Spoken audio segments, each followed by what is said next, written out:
પોઈચા નર્મદા નદીમાં 7 લોકો ડૂબી ગયાના મામલે એનડીઆરએફ ફાયર ફાઇટરોની ટીમ છેલ્લા 24 કલાકથી વધારે સમયથી 7 લોકોને નદીમાં શોધી રહી હતી। ત્યારે આજે સવારે પોઈચા નર્મદા કિનારેથી 6 કિલોમીટરના અંતરેથી એક વ્યક્તિનો મૃતદેહ મળી આવ્યો હતો તથા એક નાના બાળકનો મૃતદેહ પોઈચા પુલ પાસેથી મળી આવ્યો હતો। આ ઘટનાને પગલે નર્મદા જિલ્લા કલેક્ટર સહિત નર્મદા પોલીસ વડા તેમજ પ્રાંત અધિકારીની ટીમ પોઈચા કામગીરીની સમીક્ષા માટે પહોંચી હતી। વડોદરાની એનડીઆરએફની 2 ટીમ તથા વડોદરા, નર્મદા અને ભરૂચની ફાયર ફાઇટર ટીમ અને સ્થાનિક તરવૈયા દ્વારા સર્ચ ઓપરેશન ચાલુ છે।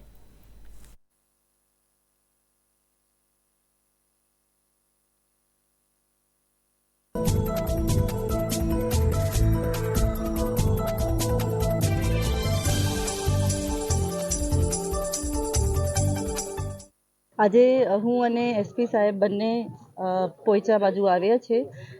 ગઈકાલે જે દુર્ઘટના બની છે એમાં જે રિલેટેડ પરિવારજનો છે એમના સાથે મુલાકાત કરવા અને જે રેસ્ક્યુ ઓપરેશન ચાલે છે એની સમીક્ષા કરવા આપણે બંને ગયા 24 કલાકમાં સતત તંત્રની કામગીરી અહીંયા ચાલુ છે। એનડીઆરએફની 2 ટીમો અહીંયા આવી છે।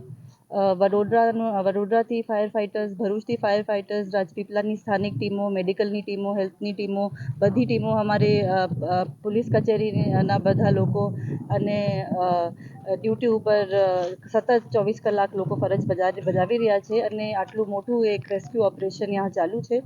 આપણે હવે જોઈ રહ્યા છીએ કે અગર અમને ઓર એ ટીમો વધારવાની એ લાગે તો આપણે ઓર અગ્રેસિવ રેસ્ક્યુ ઓપરેશન કરવા માટે એનડીઆરએફની વધારે ટીમો મંગાવી લઈશું। ટોટલ 7 લોકો એમાં ડૂબાઈ ગયા હતા એ અમારા પાસે ઇન્ફોર્મેશન ગઈકાલે મળી હતી। એમાં 2 બોડીઝ મળી ગઈ છે। જસ્ટ હમણાં જ એક બોડી રિટ્રીવ કરવામાં આવી છે પાણીમાંથી। 5 બાકી છે પણ ઓપરેશન પણ અત્યારે ચાલુ છે।